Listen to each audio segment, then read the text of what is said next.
السلام علیکم ناظرین، آپ دیکھ رہے ہیں ڈرامہ سیریل شراکت، جس کی آنے والی ایپیسوڈ بہت ہونے والی ہے انٹرسٹنگ۔ کیا ماہم دوبارہ سے وہی حرکتیں شروع کر دے گی؟ کیا وہ زارون کے دل میں اپنی دوبارہ جگہ بنا پائے گی یا نہیں؟ یہ سب کچھ جاننے سے پہلے اگر آپ میرے چینل پر نئے ہیں تو پلیز میرے چینل کو لائک، شیئر اور سبسکرائب کر لیں۔ آپ دیکھیں گے ادھر شفق باہر کھڑی ہوئی ہوتی ہے اور یہ سوچ رہی ہوتی ہے دل میں کہ زارون، آپ نے یہ کیسے تصور کر لیا کہ میں آپ کے سوا کسی کو پسند کر سکتی ہوں؟ لیکن میں زارون آپ کو یہ کہہ دیتی ہوں کہ جب سے میری شادی آپ سے ہوئی ہے اس کے بعد میں نے کسی کے بارے میں نہیں سوچا ہے تو صرف آپ کے بارے میں۔ میں تو آپ کے ساتھ اتنی سنسیئر تھی، میں آپ سے بہت محبت کرتی ہوں، میں آپ کے بغیر رہ بھی نہیں سکتی۔ ادھر آپ دیکھیں گے کہ زارون بھی یہی بات سوچ رہا ہوتا ہے اور کہتا ہے کہ شفق، مجھ سے بہت بڑی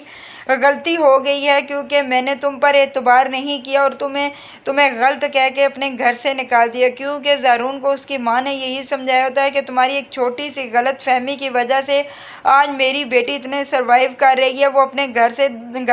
بے گھر ہو کر پھر رہی ہے۔ اسی لیے میں تمہیں یہی کہوں گی زارون کہ اپنے بارے میں سوچو کہ تم نے ایسا کیوں کیا، کیونکہ اگر تم اس وقت تھوڑا سا تحمل کے ساتھ کام لیتے اور ہر چیز کا ثبوت ڈھونڈ لیتے تو آج یہ نوبت نہیں آتی۔ چلو پھر بھی جو ہونا تھا وہ تو ہو گیا۔ میں یہ کہوں گی کہ تم جاؤ شفق کو منا کر لے آؤ، شفق تمہاری بات مان لے گی، اس سے معافی وغیرہ مانگنا وہ تمہیں معاف کر دے گی۔ یہی سوچ رہا ہوتا ہے باہر زارون کھڑا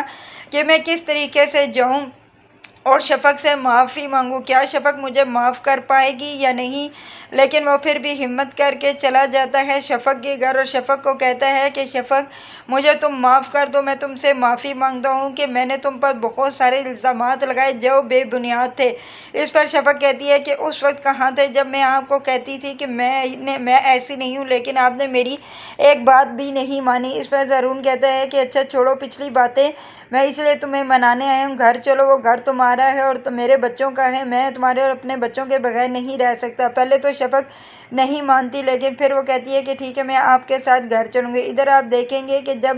ماہم کو اس چیز کا احساس ہو جاتا ہے کہ یہ لوگ شفق کے بارے میں باتیں کر رہے ہیں اور شاید یہ شفق کو دوبارہ اس گھر میں لانے کی کوشش کر رہے ہیں، تو اگر واقعی شفق مان گئی زارون کی بات اور اس گھر میں واپس آ گئی تو میری تو ادھر کوئی اوقات نہیں رہے گی، کیونکہ جو میں نے شفق کے ساتھ کیا میں تو اس کے ساتھ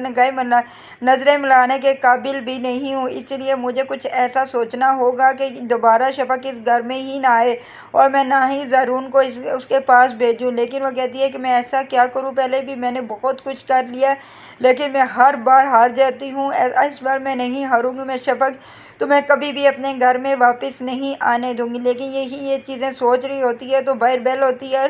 شفق اور اس کے بچے اور زارون اندر آتے ہیں۔ وہاں پر بیٹھی ہوئی عذرا اپنی بھتیجی کو دیکھ کر بہت ہی خوش ہوتی ہے اور اسے گلے لگا لیتی ہے اور کہتی ہے کہ شفق، یہ تمہارا گھر ہے اور تم اس گھر سے کہیں نہیں جا سکتی، تم کیوں اس گھر کو چھوڑ کر چلی گئی تھی؟ وہ بھی رونا شروع ہو جاتی ہے اور کہتی ہے کہ پھپھو، یہ میرا گھر ہے اس لیے میں واپس آ گئی ہے۔ جب ماہم دیکھتی ہے وہ تو حیران ہو کر رہ جاتی ہے، لیکن ان سب کے سامنے وہ دوگلا پن کھیل جاتی ہے۔ وہ فوراً آتی ہے شفق کے سامنے، ہاتھ جوڑ کر کھڑی ہو جاتی ہے اور کہتی ہے کہ شفق، مجھے معاف کر دو، مجھ سے بہت بڑی غلطی ہو گئی تھی لیکن اب میں ایسا کچھ بھی نہیں کروں گی۔ شفق اسے معاف کر دیتی ہے۔ دوسری طرف آپ دیکھیں گے کہ جب شفق اپنی پھپھو کے کمرے میں بیٹھی ہوئی ہوتی ہے تو پھپھو اس کو کہتی ہے کہ تم نے کیوں نہیں زارون کو راشد کے بارے میں بتایا؟ تو اس پر وہ کہتی ہے کہ اگر پھپھو میں زارون کو راشد کے بارے میں اس وقت بتا دیتی تو شاید زارون مجھ پر شک اور ہی گہرا ہو جاتا اور انہیں یقین ہو جاتا کہ میں راشد کے ساتھ ملتی ہوں، کیونکہ جو راشد اور ماہم نے مل جل کر میرے لیے کھڈا کھودا تھا، اس لیے میں خاموش رہی، میں نے کچھ بھی زارون کو نہیں بتایا۔ اس لیے دیکھیں اللہ تعالیٰ نے میرے سارے راستے سیدھے کر دیے۔ اس پر آگے سے عذرا کہتی ہے کہ بیٹا، میں تمہیں یہی کہوں گی کہ ابھی بھی تم ماہم سے ہوشیار رہنا، کیونکہ مجھے لگتا ہے کہ وہ دل میں سے نہیں بس اوپر سے ہی بدلی ہے، کیونکہ اس کا دل ویسے ہی بے ایمان ہے، اس لیے تم اس پر زیادہ اعتبار